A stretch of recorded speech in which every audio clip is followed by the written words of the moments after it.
সম্বলে মনুষ্যাং ভবিষ্যতি। ও গিরিশঙ্কর নম, নম নম নম। ও মহাদেব নম, ও গোবিন্দ নম, শ্রী ঈশ্বর নম, ও গোবিন্দ।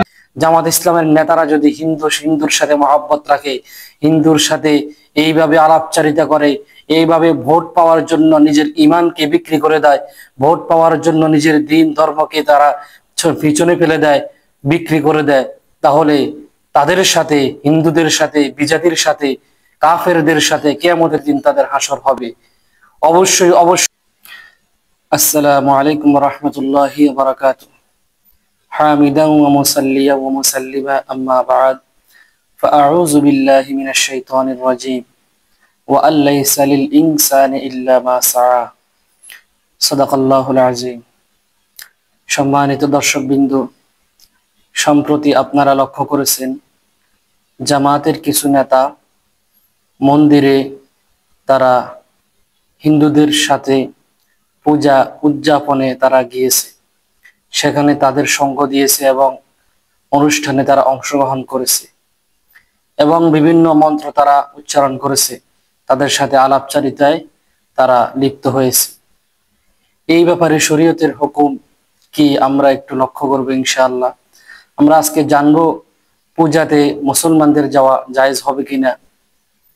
আমরা যদি কোরআনে লক্ষ্য করি, ইব্রাহিম আলাইহিস সালাম যখন তিনার কওম তিনাকে মূর্তি পূজার অনুষ্ঠানে যাওয়ার জন্য বলেছে, তখন তিনি বলেছেন ইন্নী সাকিম, আমি অসুস্থ, অর্থাৎ আমার অন্তর অসুস্থ, আমি ভালো নেই, অন্তর অসুস্থ। তিনি বলেছেন আমি অসুস্থ, অর্থাৎ তিনি না যাওয়ার জন্য এইভাবে কথা বলেছেন। এতেই বোঝা যায় কেহ পূজাতে যাইতে পারবে না।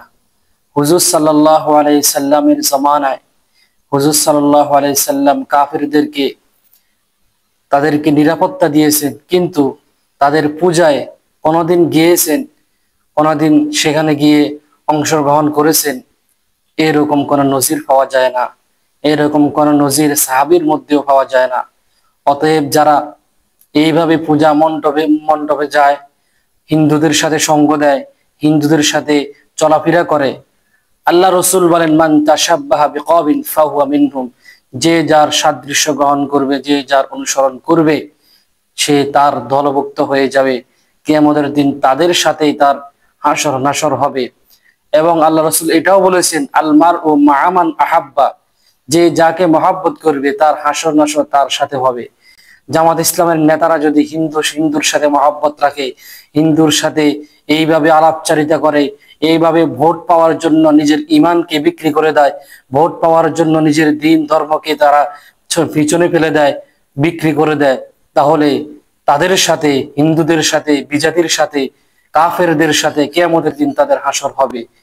অবশ্যই অবশ্যই এইরকম ভণ্ড নেতাদেরকে, ভণ্ড হুজুরদেরকে, যারা জাতিকে অপমান করছে, যারা ইসলামকে অপমান করতেছে, ইসলামকে নিচু করার চেষ্টা করতেছে, তাদেরকে আপনারা বর্জন করবেন। আল্লাহ তাআলা আমাদেরকে বুঝার তৌফিক দান করুক। আমিন।